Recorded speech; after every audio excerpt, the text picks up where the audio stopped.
আসসালামু আলাইকুম, আমি রিফাত চলে আসলাম নতুন একটা ভিডিও নিয়ে। আর ভিডিওটা ভালো লাগলে অবশ্যই লাইক কমেন্ট শেয়ার দেবেন আর চ্যানেলটাকে সাবস্ক্রাইব দেবেন। ফেসবুক থেকে দেখলে ফলো করবেন আর ইউটিউব থেকে দেখলে সাবস্ক্রাইব করে দেবেন। ঠিক আছে, আজকে মূলত আমি যেই ট্যাঙ্কগুলো করছি আর মাছ আমার কাছে কী আছে বর্তমানে সেগুলো আমি আপনাদের সাথে শেয়ার করবো। ঠিক আছে, এই আর আমাদের এই যে মেইনলি প্রথমে যে ট্যাঙ্কটা পড়ে এই ট্যাঙ্কটা হচ্ছে যে আমাদের জেব্রা আর মলি, মানে এটার মধ্যে সকল যে আমাদের সিঙ্গেল সিঙ্গেল মাছগুলো থাকে ওইগুলোর আমরা এই ট্যাঙ্কে রেখে দিই।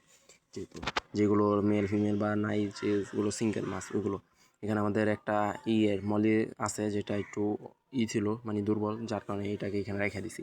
আর এটা হচ্ছে যে আমাদের একটা মানে একটা ট্যাঙ্ক বানানোর চিন্তা ভাবনা আছে, যে ডাইলগুলো বা ইগুলো আছে এগুলোর মধ্যে আমাদের জাবা মস করার চিন্তা ভাবনা আছে সুন্দরভাবে এটার একটা হাইড বক্স বানাইয়া।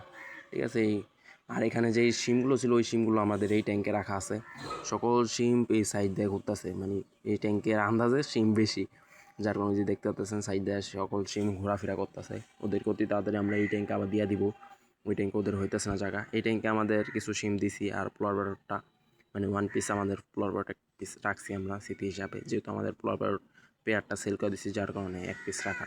সো এই আর এটার মধ্যে আমাদের শিম্প আছে, নতুন করে কিছু শিম্প সারছি, দেখলাম যে এটার মধ্যে মাশাআল্লাহ শিম্পের যেই কালার কোয়ালিটি সেটা মানে বলে বোঝানোর মতো না। আর এটার মধ্যে আমাদের ব্ল্যাক মস্কোগুলো আছে, মানে ব্ল্যাক মস্কোগুলো দেখা যাইতেছে না সানলাইটের কারণে মূলত এইগুলো।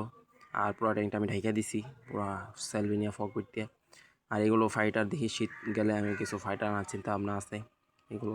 এটার মধ্যে শিম তুলনামূলকভাবে কিছুদিনেরও কম, কেন জানি না, যে শিমগুলো কী হয়েছে না হয়েছে জানি না। সো পুরোটা রাইকা দেওয়ার কারণে হয়তো। আর এগুলো যে ফকবিটে যে এইগুলো আছে পাতাগুলো সব বড় হয়ে গেছে দেখতে, মানে নিজের চোখে না দেখলে বোঝা যায় না যে এত সুন্দর লাগে এই ট্যাঙ্কটা। মাশাল্লাহ, এগুলো দেখতে অনেকটাই সুন্দর লাগে। আর এগুলোর মধ্যে আমাদের হোয়াইট মলির বাচ্চা আছে, মানে আমাদের হোয়াইট মলির বাচ্চা দিছে, জানেন হয়তো বা। এগুলো আমার হোয়াইট মলিগুলো বাচ্চা দিছে, মানে কত 20-25 পিস বাচ্চা পাইছে আমরা হোয়াইট মলির, মানে ওরা বাচ্চা দিচ্ছে নতুন করে আরেকটা বাচ্চা দেবো, মানে একটা থেকে আমরা 20-25 পিস পাইছি বাচ্চা। মেনলি এই বাচ্চাগুলো আমরা সব ট্যাঙ্কে রাখছি, হোয়াইট মলির ট্যাঙ্কের বাচ্চা এগুলো। আর এই যে এখন তোর এই যেটা আছে এটা এখন তোর লোড, এটা 2-3 দিনের ভিতরে বাচ্চা দিয়ে দিব। ঠিক আছে, এই আর এই যে এখানে আছে, দেখানো যাইব নাকি জানি না। সো দেখে তাহলে ভালো লাগতো, আপনারা বুঝতে পারতেন যে কী পরিমাণ বাচ্চা পাইছিলাম। সো ওইটা দেখি আলাদা একটা ভিডিও করব, হয়তো ভিডিও করতে পারতেছি না, টাইম পাই না, যার কারণে ভিডিও করে ছাড়তে পারতেছি না। ঠিক আছে, এই আর আমাদের যে ডামো যেগুলো আছে ওগুলোর কোয়ালিটি তো দেখতেই পারতেছেন আপনারা, অনেকে চান আপনারা, আমরা দিতে পারি না। ঠিক আছে, সো কয়েকদিন পর আমাদের থেকে নিতে পারবেন ভালো ভালো কোয়ালিটির ডামো মোজাইক, মানে ডামো মোজাইকের কোয়ালিটি দেখলে আপনাদের মাথা নষ্ট হয়ে যাবে।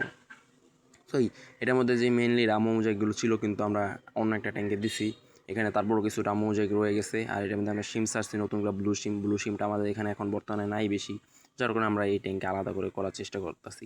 ঠিক আছে, এইটাই হচ্ছে যে আমাদের মেনলি রামো মোজাইকের বাচ্চার ট্যাঙ্ক। আর এখানে একটা জেব্রা আছে যেটা একটু দৌড়াদৌড়ি বেশি করতেছে, ওইটাই হচ্ছে আমাদের জেব্রার বাচ্চা, যেহেতু আমরা লং ফিন জেব্রাটা ব্রিডিং করেছিলাম যার কারণে আমরা এটা এখানে রাইখা দিছি। এই আর এর বাইরে আর কোনো কিছু না। আর এটা আমাদের সবই হচ্ছে যে রামো মোজাইকের বাচ্চা, মিনিমাম 50-60 পিসের বাচ্চা আছে এটার মধ্যে। সো ভিডিও আজকের মতো এতটুকু, ভালো লাগলো অবশ্যই লাইক কমেন্ট শেয়ার করবেন, চ্যানেলটাকে সাবস্ক্রাইব করে দেবেন।